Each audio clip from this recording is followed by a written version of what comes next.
Saya, Muhammad Hendrawan, kelas A49, kelompok 1, akan menjelaskan tentang nilai-nilai ASN berakhlak yang ada di Badan Kepegawaian Daerah. Yang mana di sini Badan Kepegawaian Daerah ini memiliki tugas untuk menyusun kebijakan bidang kepegawaian pada wilayah kerjanya, serta melaksanakan tugas lain terkait dengan kepegawaian termasuk penerimaan pegawaian serta rekrutmen.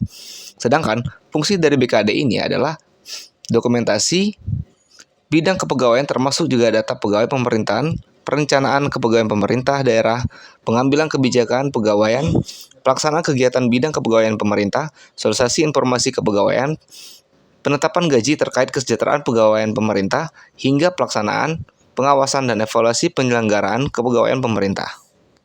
Poin pertama yaitu berorientasi pada pelayanan. Definisinya, berkomitmen untuk memberikan pelayanan prima demi kepuasan masyarakat. Kode etik memenuhi kebutuhan masyarakat dengan responsif, memperbaiki data kelola layanan manajemen ASN dengan inovatif, menindaklanjuti setiap kritik dan saran. Yang mana aktualisasinya dalam kantor yaitu menyapa lawan bicara dengan sopan santun, menanyakan apa saja yang dapat dibantu, dan merespon dengan baik pernyataan maupun penyampaian yang diberikan, sigap melaksanakan tugas atau perintah, berkoordinasi dengan baik agar tidak terjadi miskomunikasi.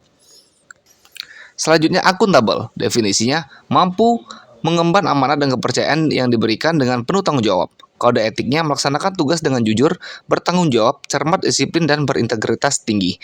Menggunakan fasilitas barang negara secara tanggung jawab, efektif, dan efisien. Aktualisasinya, hadir sesuai jam yang telah ditentukan maksimal jam 7.30.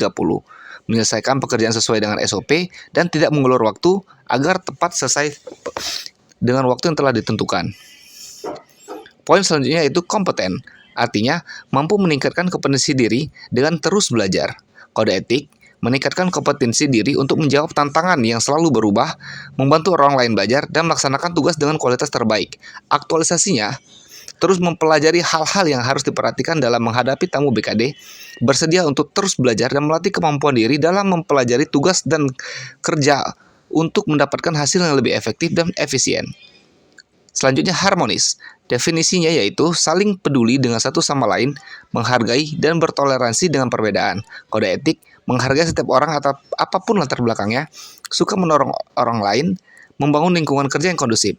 Implementasinya, bersikap ramah dengan menyapa serta memperhatikan tutur bahasa, gesture, dan cara penyampaian, menanyakan informasi secara sopan dan jelas, begitupun juga memberikan informasi, tidak membicarakan hal-hal yang sensitif atau berbau sara yang tidak berkaitan dengan pekerjaan, dan mampu menjadi pendengar yang baik.